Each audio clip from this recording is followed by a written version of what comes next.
Good morning, everybody. First of all, thank you very much, Governor, and also for the Bank of Japan for the invitation. And I'm pleased to be here, and I think it's a great honor for me and for IMF to speak to this extremely distinguished audience. So I'm very happy and honored to be here. We just finished our spring meeting a month ago. In the spring meeting, we offer our policy recommendations to all the authorities, Minister of Finance, central bank governors. So this is a three-pronged policies. Number one, continue to use the quantitative easing monetary policy to create a space. And number two, if you have a fiscal space, use your fiscal space to support the growth. And number three, do the structural reform because that's the policy frontier. Everyone told us, change the order. Put the structural reform first. Because everybody understood. Nobody, or very few, have fiscal space or monetary policy space. And the structural reform is a must. The further phase do emphasize on the technical side of the structural reform and the political sides of the structural reform. Because the structural reform is a political economy process. So I think the Bank of Korea organized this meeting. It's very timely and very important. I'm so happy to be here to share with you some of our policy recommendation or research on the structural reform.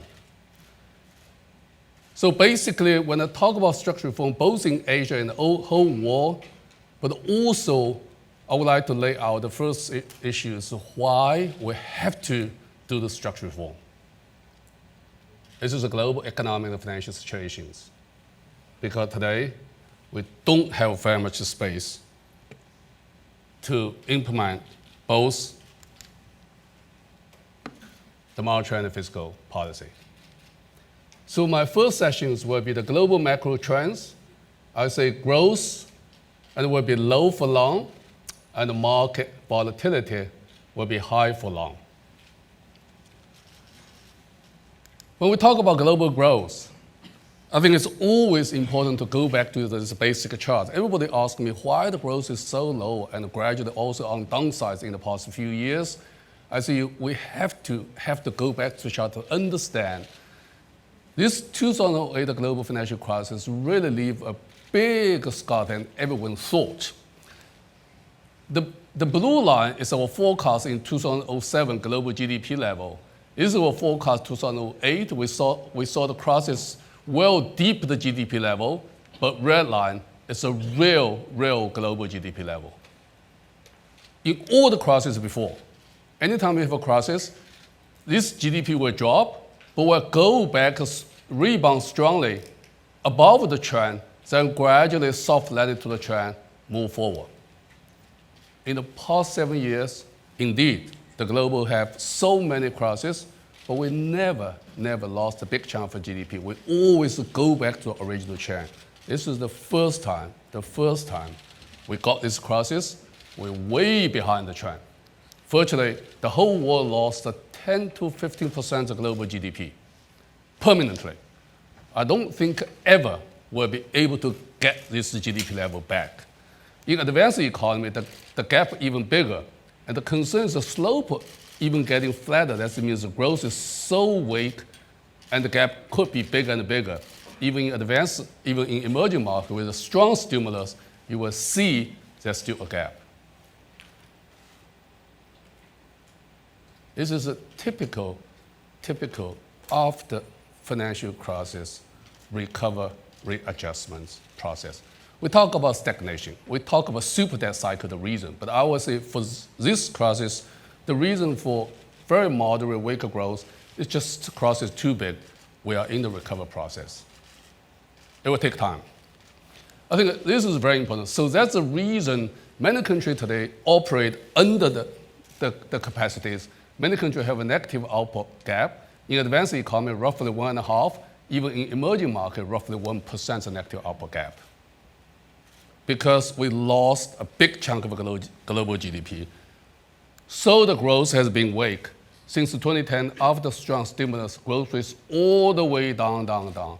Today, we're around 3.2, 3.4%, and we probably will continue that level. And we forecast growth may pick up a little bit of 3.4, 3.5 PPP measure, but the risk is really on the downside. So overall, the global GDP growth is probably will remain around 3%, and compared with 4 and 5.5% just a few years ago, indeed, growth is weak. We're still in this long after financial crisis recovery readjustment process. I think this is very important to understand. And because that, we lost a lot of investments. Take the United States as a case. In the US, we lost 25% investments, cumulative from 2008 to 14. Among them, roughly 12% are private and the corporate sector, and roughly on the 9% from the residential household and housing investments. And most of them in the US, you will see, it's a private sector investment drop, a little bit of public sector investments. What does that mean if you lost 25% of investments? Of course, you are facing tremendous deflationary pressures. Indeed, inflation is very low. Whereas today, 15 countries have inflation below 0, and around 20 countries inflation below 1%, around 40 below 2. So the whole world have inflation rates roughly below 2, which is a target. But that's not the issue. The whole issue is the PPR is really, really weak. Today, 80% of global countries, 80% of global GDP has a PPR, that's a product price index negative. China has a PPR negative 4.5% for consecutively 50 months. What does it tell us? It tells us there's a serious competition in tradable goods. They tell us there's a serious overcapacity. Weak demand, overcapacity obviously bring the price down. And because today we don't have a space on the service sector to push the inflation, so a strong negative PPR bring the whole global inflation on downward. So that's the reason we face such a serious deflationary pressure today. I think understand this PPI is absolutely important for today's situation. So investment is low, price is low, and the oil will be low. This chart is also very interesting. If you're looking for this is the oil price. The red bar is really the oil supplied by the non-OPEC country. The blue bar is by the OPEC. You will see the first phase of oil price drop is very much driven by non-OPEC, which is the US shale. But the second phase of price drop is very much driven by the OPEC, because OPEC continue to produce, pump oil into the market, further push the price down. This chart tells us a lot of things. This chart just tells us there's a game change in oil market. The OPEC just lost their oil pricing power at all. Today, the OPEC can only set the price at the floor price. That means if they pump more oil to the market, the price will be lower. But they will not be able to set the ceiling of the price, because ceiling price is set by no OPEC, particularly by US shale oil and shale gas. And they can move in 6 months, they can move out in 6 months, they become twin producer, so they define final price. What is their cost in the future? Our study shows in the next 10 years, the 50 global oil production capacity will be retired. Among the 50, 50% new capacity will be oil, will be shale. So shale will take 25% total oil output in the next 10 years. And what is the shale cost? It's roughly around 60, the high margin 60 to 80. So medium-term price, the price is set by shale. Shale cost is roughly 60 to 80. So medium-term is around 70. So oil price will be low for a while, which is another element to support the low inflation. And interest rates also low. Interest rates low not only because QE, U.S. interest rates since 80s all the way down, because anytime U.S. have crisis, they lower the interest rates, interest gradually going down. Today, the real interest rate is negative, and the interest rates will stay that low. I'll come back to that.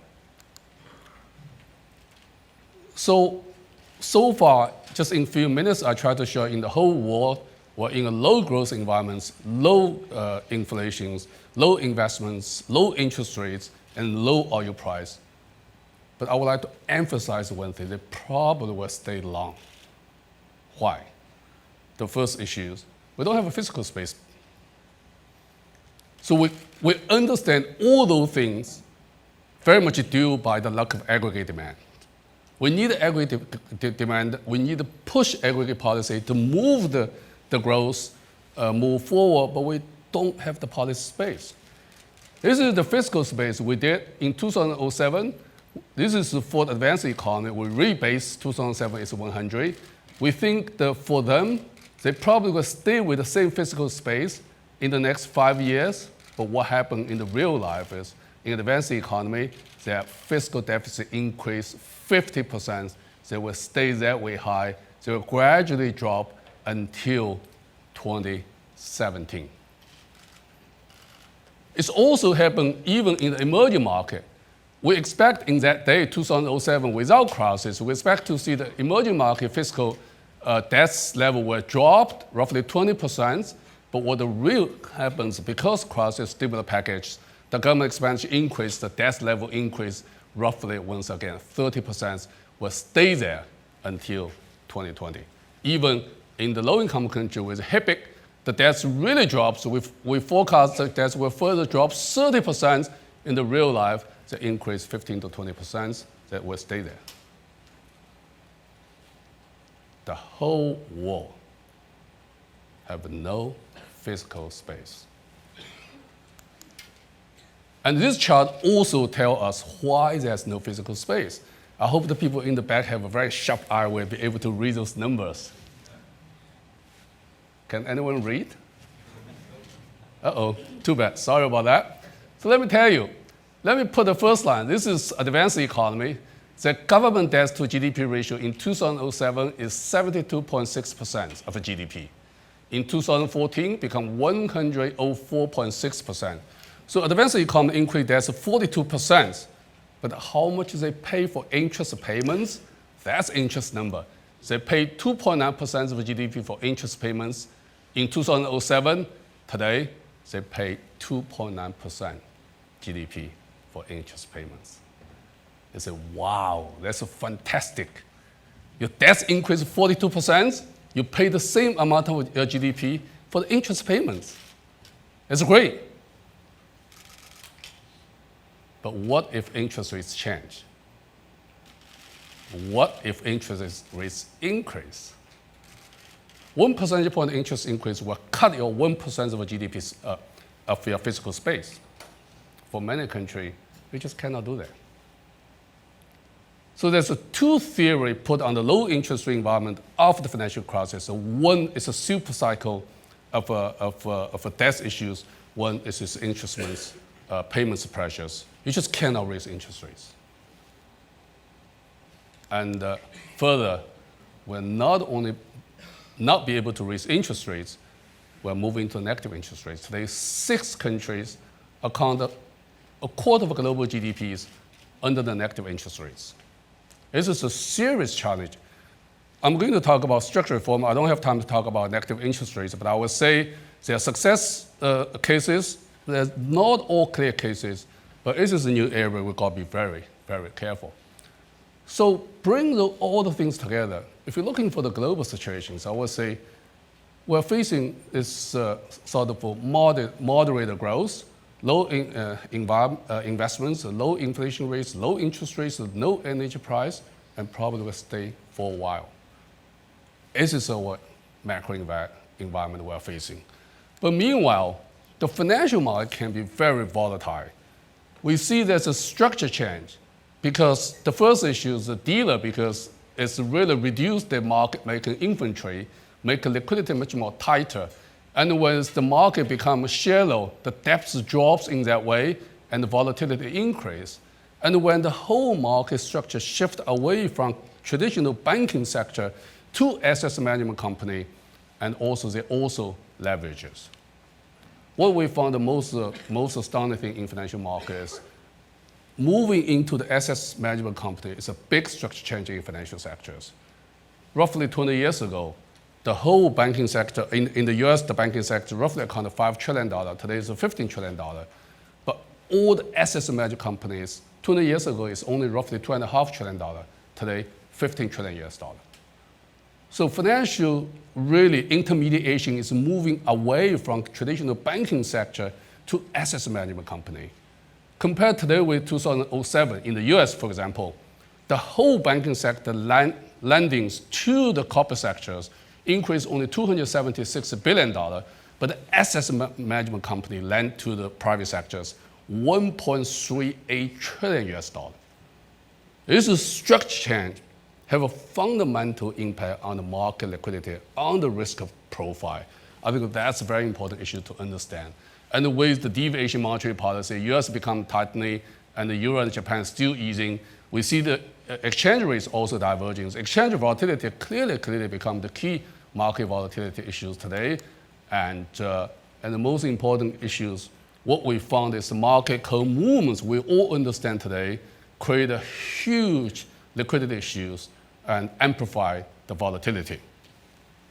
In this chart, we put a lot of things together. The blue bar, this is thousands of market products, so we measure their co-movements, coefficients. The blue bar is the pre-crisis co-movements. The red bar is after-crisis co-movements. You will see before the crisis, the co-movements are roughly around 40%. After crisis, they're always around 70 to 75%. So market move together. Yes, you say market move together. We all understand, we all observe the market that way.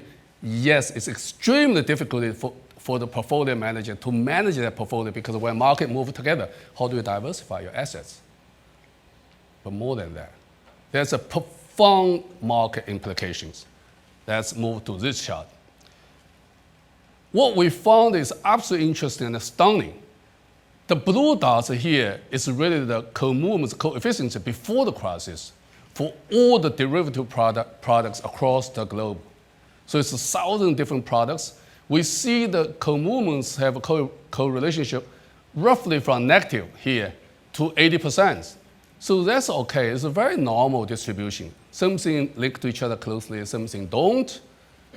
But after the crisis, the correlation all moved to 60 to 70%. You see, all moved to high level.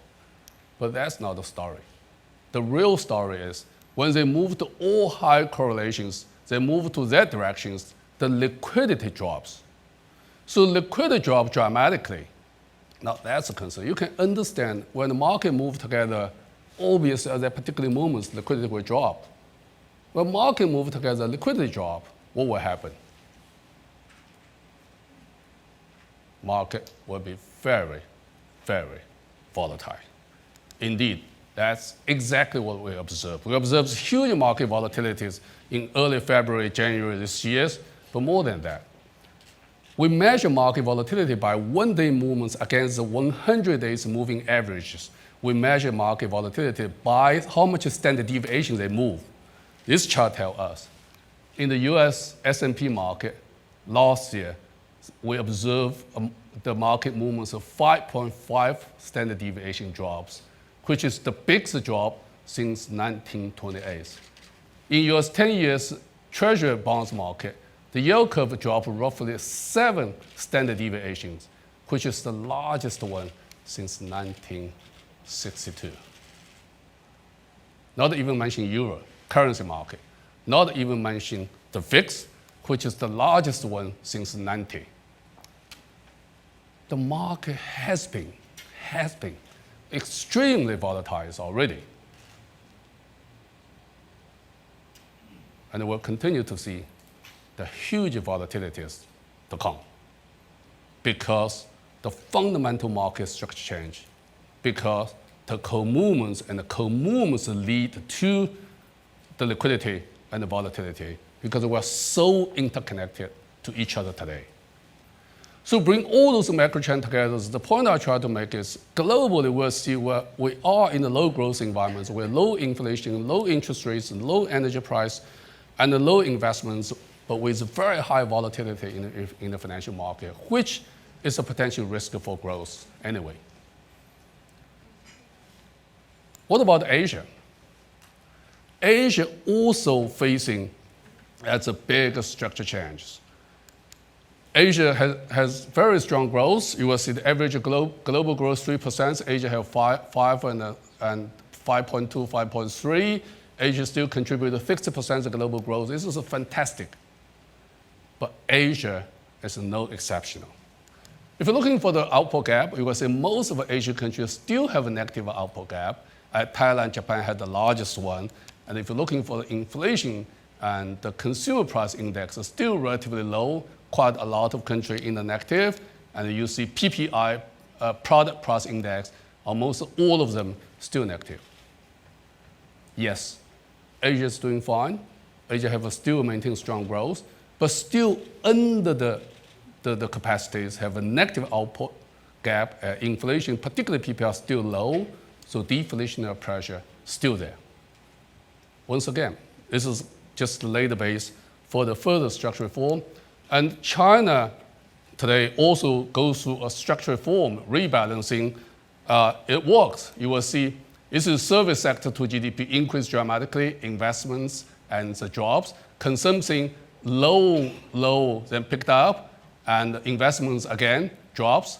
And China import, you will see, for the intermediate goods, capital goods, really below the bar drops, but the consumption goods in the red bar, you see increase dramatically. And China rebalancing indeed is a global structure issue and will lead the region also the structure change to fit in the China's change. And China will have a profound spillover. Our study says even China, 3.1% of point increase in Chinese consumption, 2.5% decrease in China investment, sort of within China's balance to each other, but spill over to the outside world still negative. To Asia, roughly negative 0.12% of GDP. And for across different countries have a different. So the point is China increased consumption, drops investments. Internally, they balance to each other, but external impact in terms of aggregate demand for the neighboring Asia country, still negative. So that will provide a profound impact to the region. And in addition to these global things, we're also facing huge macro trends challenges for us. We have to face in the futures. I would say first issue is demographic change. We see the population will increase from currently 7.5 billion people to roughly 11.2 billion people in 2100, but it's a very uneven distributions. In many advanced economies, including Korea, the working age labor force will drop gradually to 2040 to negative and gradually negative. But Africa will produce a lot of fresh labor continuously, 100 millions in the next, say, 2 to 3 decades. Aging is a big challenge for the whole world, but uneven distribution of a population, even big challenge for the whole world. So we have to take that into the consideration. How do we deal with aging, which is in country in Korea, but also dealing with the migration issue? It's in Asia, but probably tomorrow will be the whole world, not only for the Europe. The second metric is income. This is just compare even to the 50 to 2000, you will see the top 20 people's incomes really increase from 70 to 85, and all the other groups' income is drops. So income inequality is another big issue. To deal with issues, the only thing you can do is a structural reform as a demographic change. There's a climate change. When climate change, this is to say, if climate really change, increase more than 2% of temperatures, the whole global map will change. You see even Australia, quite a lot of arable land will become unarable land in the whole Africa region will change dramatically. You have to rethink about your agriculture. You have to rethink about your food strategy. Once again, this is a structure issue. Technology innovation is a huge wave. Everybody talk about technologies, talk about artificial intelligence, talk about ITs, talk about biotechnologies. But until you are in Silicon Valley, you talk to these people, you will not be able to realize the whole wave is not coming yet. It's on the way to come. It's a huge wave. At the end of the day, all those things will merge together, change the whole way of a manufacturing we're doing today. Once again, it's a structure issue. So if the first two sets, we will try to set the path for whatever the situation we are today. These sections really set the path for what we are facing today to the futures. So then come to the conclusion. It's very simple. Structural reform is a must.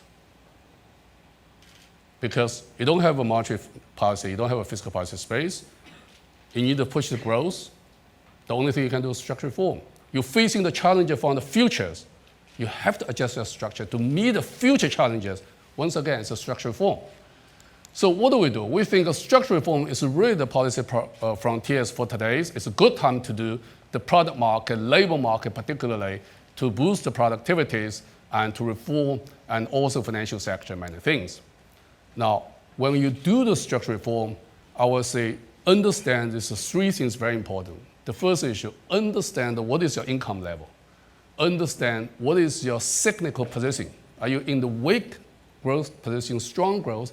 Understand how much resource space you have to support the structural reform is also very important. So the first issue is understand your income level. We found in the low-income countries, a lot of structuring started with agriculture, tariff reform, and with infrastructure. For emerging markets, very much still on the legal system, banking system, infrastructure. For the advanced economy, more on the technology, innovation, and industry regulations. So different income levels do require different structural reforms, but also it also depends on where you are. For example, if you want to do the labor market reform, if you are weak economic condition, for example, you are in the crisis, you probably don't want to do employment protection legislation reform because it will cause the social uneasiness and it may cause the financial and economic difficulties. So in what cycle you are in today, also important to define your structure policy. So we do have a table here. And also, the structure reform take time. We just say, for example, the product market reform will take 3-4 years. So you will be able to have this output and the strong support of growth. And the last, as a three-prong, understand how many policy space you have to support the structural reform, also important. Particularly, demand-side policy can make structural reform more effective. And I take a few examples. In the labor market reform, if you do the labor market reform, but also you do the fiscal expansions, you will see that will be able to drop the unemployment rate in a quite a big way. If you only do labor market reform without the fiscal expansion, without pushing the growth, unemployment will drop, but not very much. So putting those policies together also very important. And also, if you do the job market reforms, meanwhile, you do the tax wedge reform, labor tax reform, it will also help you increase the employment. So the labor market reform will be more effective if you can combine the fiscal policy to use the fiscal policy to support. I think that would be very important. Our study also showed clearly the relationship between the job creation and the tax policy on those issues. And the fiscal policy can do more. I think we have the experts in the audience probably will talk more about this and the fiscal policies. For example, R&D. Our study just showed it don't work. Oh, wow. I thought because I'm time off, so machine never works. So you have to get out of here. Okay, I will take another 1 minute to just go through very quickly. Our study showed clearly the public R&D is closely related to private R&D. So that means more public R&D will induce and support more private R&D. This is very important. Our study also showed if the government spend roughly 0.4% of the GDP and the budgetary cost, will probably increase 40% cost reductions of extra R&D for firms, and will cause a 40% increase in private R&D investments, which is also investment, and in long term will generate 5% of GDP growth.